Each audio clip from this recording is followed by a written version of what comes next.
Hi there, in last lecture we have talked about index types you can define specifically on the arrays. In this lecture I will show you a similar example, but now with the objects. Okay, so just to recap here, previous lecture we have defined here our custom array.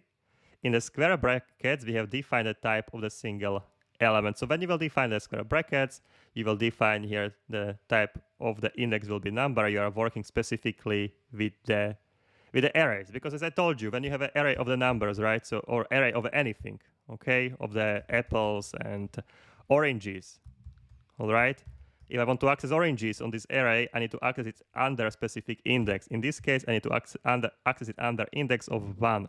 This will get me oranges. So my index is type number, but the result of this is a type string. Apples is string. Okay, that's this line here. Okay. I think now it's clear. If it's not, just ask questions. And now I will work with the objects. So I'll write here type custom object. All right, square brackets, index of type string, result of type string.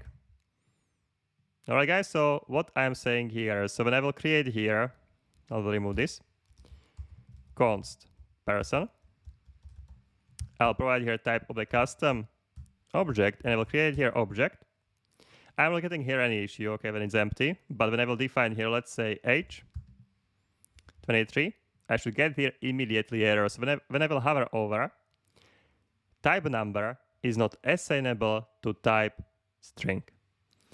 So again, what I am saying here, the index is of a type string because the objects are key value pairs. So age or any property you will define here, doesn't matter, any property you will define here. So name, let's say city, they are of the type strings. Age, name, city are the strings because the object is a key value pair. So key is defined as a string. This age is the string. It doesn't look like, but you can also write the objects like this. Okay, this is the same way.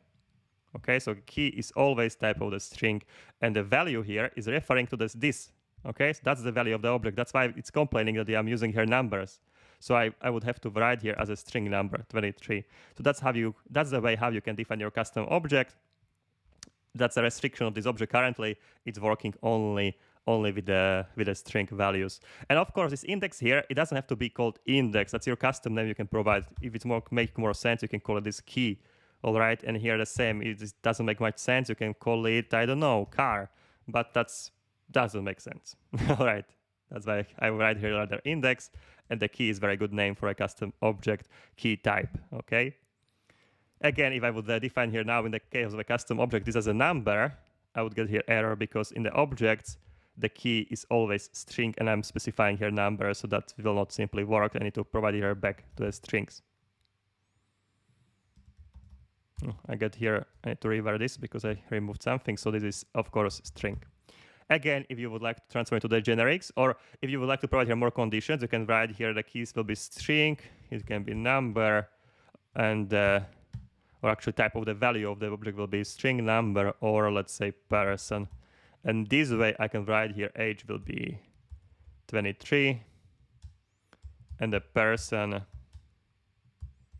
well, I can write normally as we are used to with the objects. We don't need to write in the quotations. Okay, and we write here person. What is the person? Person is defining here just a name.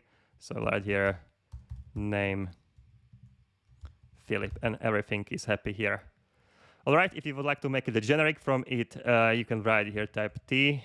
All right, now of course we are getting here error because we need to specify here the resulting type of this. So I write here, let's say this will be T, and yeah, I can write here by default value will be any, will not provide anything, and now it will work as well. Okay, but if I would like to specify what I would like to get here as these types, I can write here custom object of type strings. Now I'll get here errors because this is a number, of course, and this is a person. So if I would like to make it more generic, my custom type T can be string or a number or a person, and this will get me rid of these errors. Of course, I can do it also here. So by default, this can get here. Now it's getting a little bit confusing, right? So I'll remove this now. By the default, I have the type T as a string number and a person, and this will be assigned also here as the key. So yeah, that's how you can create the restrictions, how you can move around the types definitions, and yeah, that's how you're specifying the type of the value in the object, in the key value pairs, where the key is always string and the value can be your custom type or the whatever type you will assign here. Okay, that should be it. That's what I wanted to show you here. So the distinction between the array indexes and the object keys. In next lecture, we'll continue. We'll be talking about the functionality called infer. So see you there. Cheers.